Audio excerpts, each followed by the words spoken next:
What's going on, everybody? Frank Bernardo here with Recruiting Boss. I'm the owner of recruitingboss.com, recruitingboss.ai. I've been a real estate agent for over 23 years.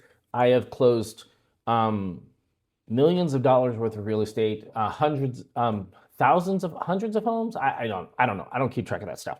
I've recruited on average 100 agents a year for the last 10 years, thousands of agents. I've run 500 people offices. I've had a real estate team with my wife, and we did close to 50 million in sales. And I'm here because I want to help you have the most amazing 2026 that you could possibly have. And part of the reason that I'm doing this is that I'm watching all of these real estate gurus and influencers out there giving all of this advice, and it's just driving me insane. Listen, if your real estate coach is not selling real estate, and if you are following somebody that maybe owns a large group of people, but that's really all they've ever done. I mean, I get it. An influencer is just an influencer, but people follow some of these people religiously and they're just giving out dog shit advice. And honestly, it's driving me crazy. It's driving me crazy. These people are looked up to and they're giving false hope and they're leading people down the wrong path.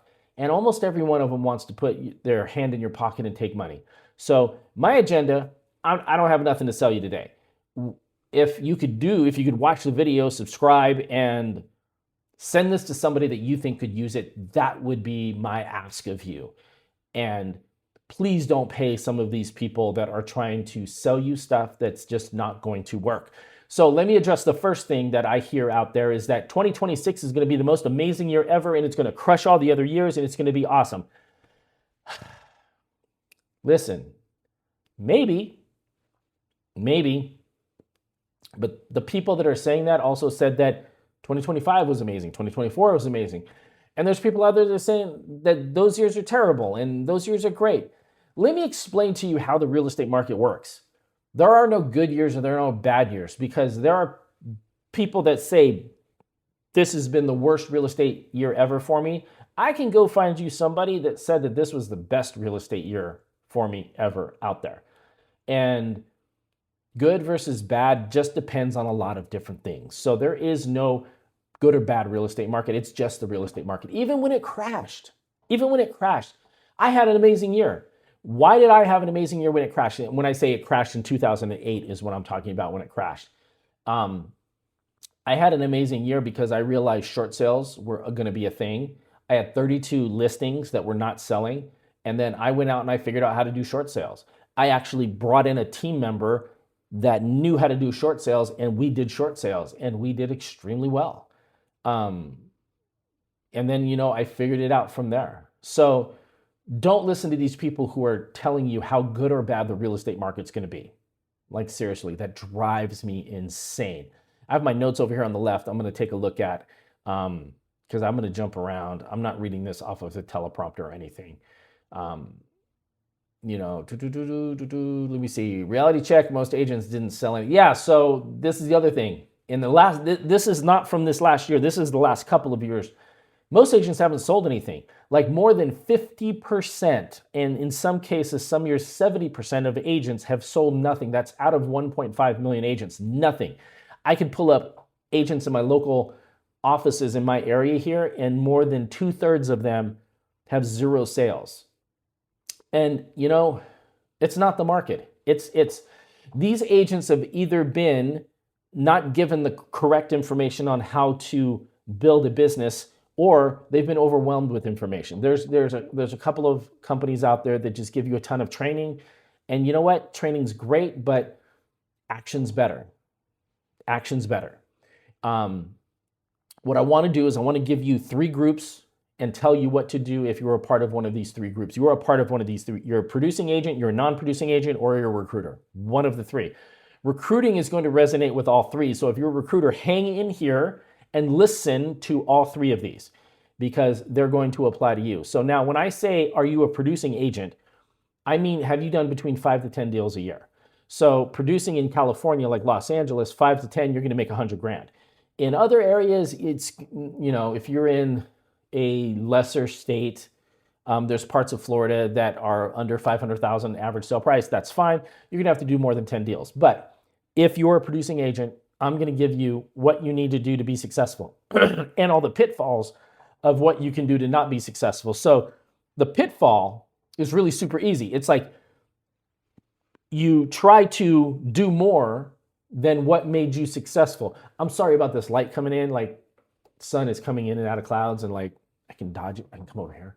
I don't know, but it's kind of weird. But anyway, so if you try to do more because you're like, oh my God, I had a great year. I did $100,000. Now I'm going to go expired listings, or now I'm going to door knock, or now I'm going to try to add to what I'm doing. That's your first mistake. Unless you are making $500,000 or more in one area, I would say do not try to diversify, because what you're going to do is you're going to split your focus. And then when you split your focus, you will at least a minimum drop what you're doing that's successful by at least 20% or more, depending on how much focus you put on this other thing. And the other thing is not going to work right away. It may take 6 months to a year for that other thing to work. And depending on how much money you're spending on it will depend on how it goes.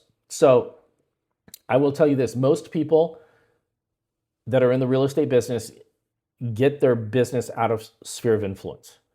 And so what I would tell you to do is go back to all the deals that you did last year, find out where they all came from. Double, triple down on it. Triple down on everything that worked last year, and then find out what you're spending money on that's not working and just get rid of it. Just get rid of it.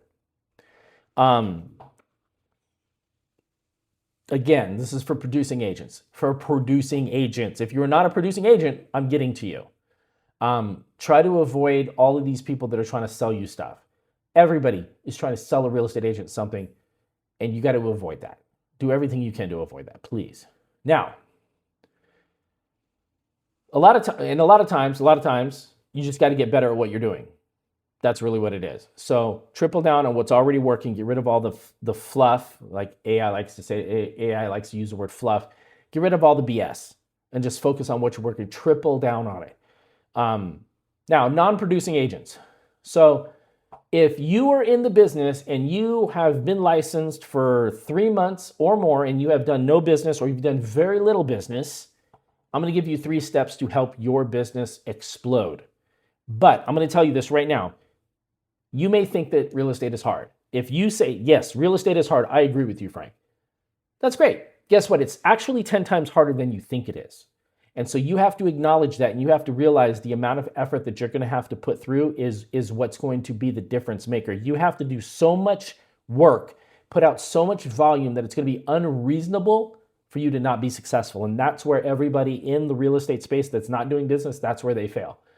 So this is the 3-step system. So this 3-step system is you have to build your foundation. And this is super simple. I've dumbed this down to the ridiculous. Anybody can do this. You have to create a foundation. You create a foundation from 2 different things, your database and your online presence. Those 2 things are massively important. Your database, because first of all, I hate all databases, and it's not your job to like a database, it's your job to use the database. So pick a database, I don't care what it is. Get everybody you know in your phone, in your computer, and put them into the database. You should know on average of around 300 people. So hold on a second. On average, 300 people. If you don't know on average of 300 people, you have a different problem. I've had people that I'm saying, how many people do you know? They're like, oh, I know 50. I'm like, you are 50. So you only met one person a year for the entire time you've been alive. They're like, well, yeah. I'm like, no, that's not true, because you have family. And you have family. Like, oh, my entire family is not around anymore. Okay, well, you know people. You know on average of 300 people. The only person that has a valid argument here is an 18-year-old kid that just got out of high school. And he also has his yearbook that probably has more than 300 people in it. He could use that, unless he comes from a high school that has less than 300 people who graduated. But that's an exception, not the rule. So, and I can even help that person. I'm going to give you a hack if you're one of these people like, I don't know 300 people. Stop it. You do. But anyway, so your database. You get your people into your database, and then you make sure that your online presence is intact and solid. Now, online presence, this is about showing people who you are so they can relate to you. So when somebody searches for you online, when they get your marketing, when they talk to you, whatever they do, and they start comparing you to other agents, or they just want to see what your deal is, that you come across solid. And you do this by having an online presence on social media. I would say Instagram and Facebook for sure. You have a tight website. Make sure your website's tight. And I mean, honestly, that's all you really need. If you want to be on the other social media platforms, that's fine. But just if you're not going to use it, then don't be on it. And like, I know Gary Vee talks about LinkedIn. I'm not a fan of LinkedIn. I've tried to do so many things on LinkedIn. I've paid them a lot of money. It just doesn't work for me. So it is what it is. But social media presence and database, that is your first step. And this is the reason social media is because if you're not telling your story, someone else is. This is a way to tell your story, the way to get yourself out there. Remember, people are going to use you when they know you, like you, and trust you. When they know you, they're going to get to know you. They can do that through social media. That's happened to me so many times. I can't even tell you. But it puts a presence out there. So when someone searches for you, because everybody is online, everybody, they're going to be able to find you.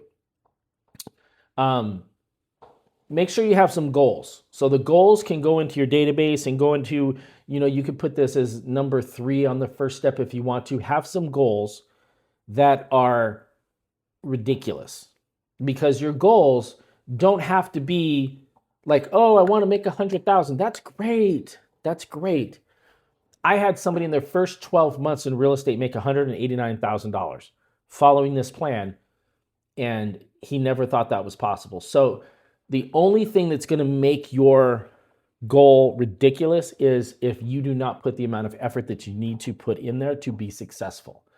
Now, I already told you this. Everybody wants to buy, sell, or rent. Now, you have people in your database. Now, keep in mind, everybody in your database knows an average of 300 people as well. So if you take all of those people and you start making that grow, there's a lot of connections that you have. Most people that you're going to do business with may not be directly from your database. It may be somebody that they've told, because as you grow in real estate, the referral aspect of it, which means the people you know are going to tell people you don't know about you, are going to end up giving you business. That is the biggest win in real estate, but it only happens in one way.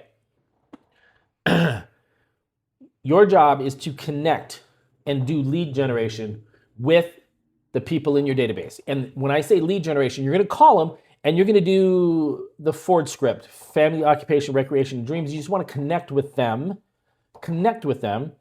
and make sure that they know that you're in real estate. Find out what they do, take notes, put all that stuff down there, because this is the thing. Everybody's going to buy, sell, or rent. And when you talk to them, I would say most of them, if not all of them, are not going to be ready to buy or sell.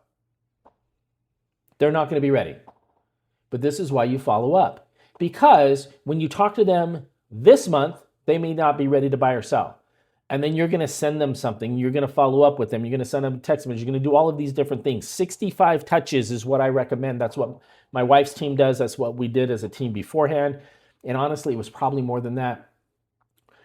And the reason you follow up so much is because you're going to call John in your database and he's going to be fine. Family's fine. Kids are fine. Job's fine. Everything's fine. But then in 2 weeks, guess what? It's not going to be fine.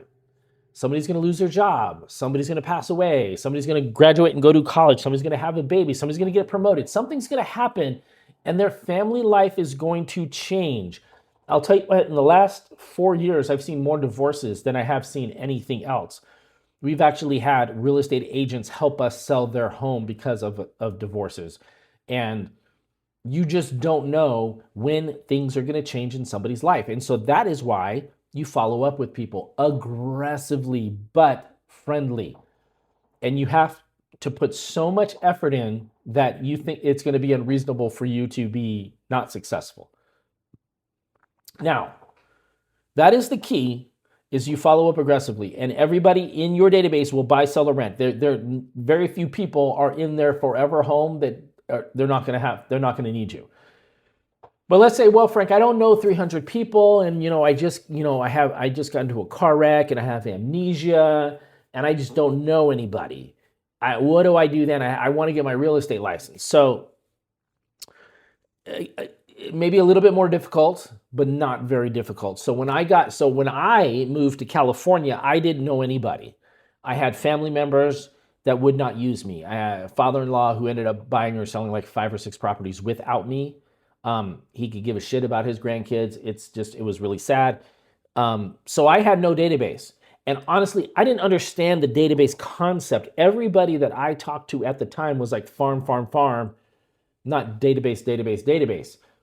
It should always be database because this is your list of clients that own large assets. And so it's really, really important that you build your database. So if you don't have a database and you have to build a database, I will tell you what I did, and I would do this again. If everything in my life went away, I would go join a bowling league. I would go join a bowling league, a very large bowling league, because what happened was when I moved to California, and this was accident. I bowled in Las Vegas and then I moved out to California, and I figured, let's do this for fun. And so I jumped on a bowling league, and there was 5 people on my team, and there was 10 teams.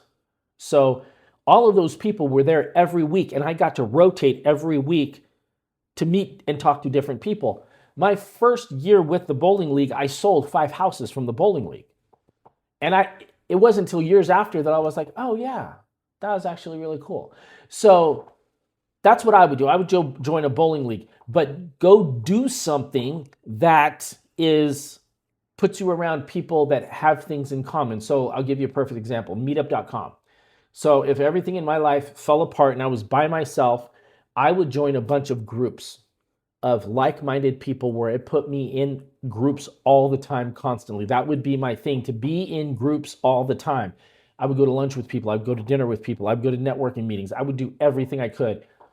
Not around other real estate agents, but around other people that have similar, like-minded things that I like to do. Darts, bowling, soccer, bird watching. I don't know.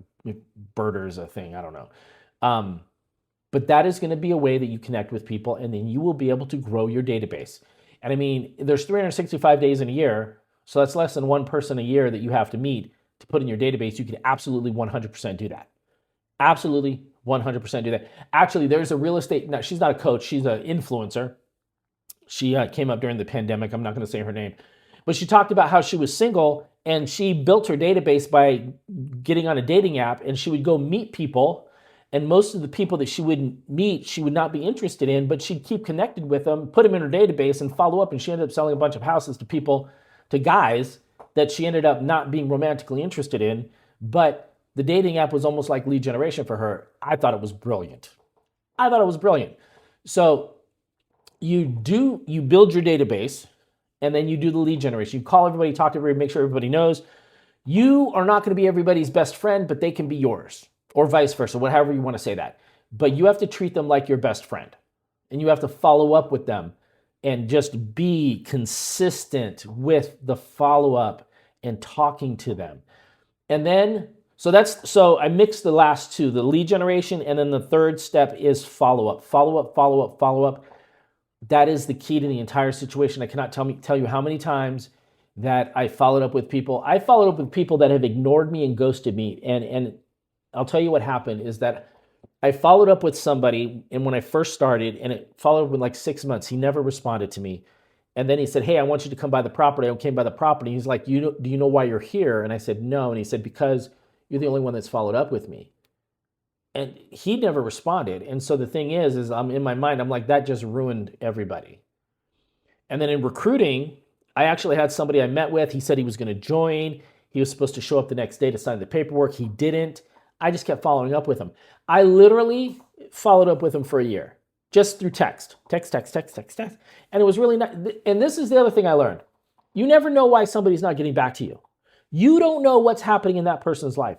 You can only tell your own story of what you think it is, and you can get mad and whatever, but I'm going to tell you, you don't know what's going on. So you have to just assume that,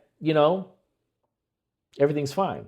And you follow up with them. So when the guy ghosted me, I followed up with him for literally a year, text messaging, easily once a week for a year. One day he responded, said, I'm coming in. He didn't even say sorry for not responding to you for the last 12 months. He was just like, I'll be in tomorrow at 4. He showed up tomorrow at 4 and joined. That ruined follow-up. That ruined every other recruit that was out there for me, because now I know that it works. So now I know if I follow up with you enough, I don't stop following up no matter what. And I'm always nice. I'm always kind. And I just do that. So the follow-up is the key. Now, if you're a recruiter, everything I said here is valid for you. But I'm going to tell you, for all three of you, producing agents, non-producing agents, and recruiters, if you want to do more business, if you want to recruit more people, if you want to sell more houses, I'm going to make this super easy for you. You talk to more people. You figure out a way to talk to more people. You talk to more producing agents. You talk to more people that own homes. You just talk to more people. And you increase that volume until you are getting the number that you want to get. This is why Recruiting Boss works, is because I'm giving you leads to where you're getting a volume amount of people, and you're able to talk to more people and more people and more people and more people. And that's the key. I've had people that are basically rocket scientists trying to coach me, and all these people telling me these, what are they called? Like neuro-linguistic programming, and like all of these magic tricks. Like, you don't need magic tricks. First of all, you need to not be a jerk, be relatable, get people to know, like, and trust you, and talk to a whole bunch of people. And this is the other thing. For your team or your office, you need to deliver value. What value do you have to bring to somebody? And I'll tell you, as a real estate agent, your value is over communication. Like, I'm going to talk to you more than anybody else, and I'm going to make sure that I guide you in the right direction as much as I possibly can. That is massive value, because so many real estate agents are trash at communicating and following up and guiding you the right way. Same thing can be said for a team leader or run a real estate office. Like, you communicate and talk to more people, and you help guide them, and you help them make 6 figures. All the stuff that I just told you, you tell that to them, and then you just follow up with them. And I'll tell you, this is the secret hack for team leaders, is that if you go to the third of your office that is not producing, and you find 5 people that are actually willing to put in the work, you could change your office's financial future in less than 6 months. So I want you to have an amazing 2026. That's why I did this whole thing. I'm going to look through my notes here. I don't know if I forgot anything or not. But I will. So this is the other part. I just almost missed it. I'm not going to sit here and tell you exactly what to do. I'm not your resource. What I want you to be, and this is what's going to make you an amazing business owner, is that you have to become resourceful. You have to take all I'm saying, and I'm telling you, go to ChatGPT and say, I want to create a 65-touch follow-up plan for my real estate business in Los Angeles, California. I want it spread across calls, text, emails, mailers, social media, anything else that you can think of. I have low budget. I don't have a lot of money to spend, but I need to get a solid follow-up program, and let it spit something out for you. I may actually, I'm going to put in a prompt at the bottom of what I did to show you what it did. Your job as a real estate agent and as a team leader is to become resourceful, not look for people to give you answers. So become resourceful, be aggressive, follow up with people so much that it's going to be unreasonable that you're not successful. That way, if you do all of those things, you will have an amazing 2026. I can't guarantee it because I don't know who you are, but if it were me, I could guarantee it, because I know the amount of work that I could put out. And guess what? If I can do it, you absolutely can do it. So hope this video was helpful. Happy New Year to everybody. I hope everybody has a fantastic 2026, and I will talk to you later. Bye.